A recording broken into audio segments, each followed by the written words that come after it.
નમસ્કાર, સ્વાગત છે આપનું અરવલ્લી સમાચારમાં. બુલેટિન સાથે હું છું રીટા. પરસોત્તમ રૂપાલાને બદલવાની આગ ક્ષત્રિયાણીઓના જોહરથી લઈને હવે ભાજપ સુધી પહોંચી ગઈ છે. દ્વારકાના ખંભાળિયાના ભાજપના કાર્યક્રમમાં કાળા વાવટા ફટકારવામાં આવ્યા છે. રાજ્યમાં ક્ષત્રિયોના રોષની આગ વધુ ભડકી છે. દ્વારકાના ખંભાળિયામાં ક્ષત્રિયોએ વિરોધ નોંધાવ્યો છે.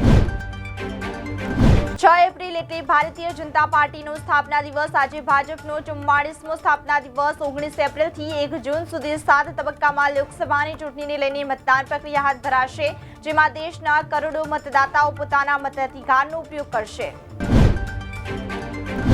રાજકોટમાં પરસોત્તમ રૂપાલાએ મોટી જાહેરાત કરતા જણાવ્યું હતું કે 1-2 દિવસમાં હું ક્યારે ફોર્મ ભરવાનો છું તેની જાહેરાત કરવામાં આવશે. રૂપાલાએ કાર્યકરોને આહવાન કરતા જણાવ્યું છે કે 2 કાર્યક્રમમાં કાર્યકરોએ ઉપસ્થિત રહેવાનું છે. મૂળ અમરેલીના અને રાજકોટમાં વસતા અમરેલીના લોકોને અપીલ કરી છે.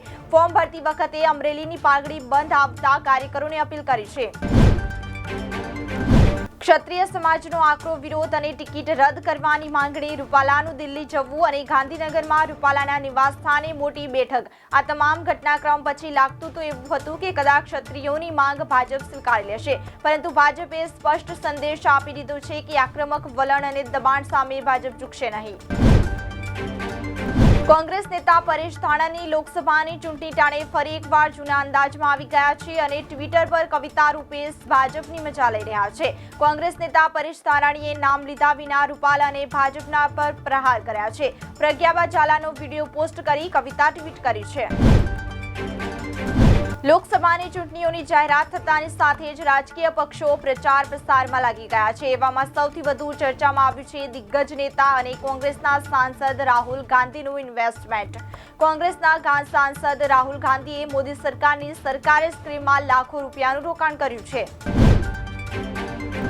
આગામી લોકસભા ચૂંટણી માટે કોંગ્રેસે આજે પોતાનો ચૂંટણી ઢંઢેરો બહાર પાડી દીધો. કોંગ્રેસે પોતાના ઘોષણાપત્રમાં અનેક વચનો આપ્યા છે.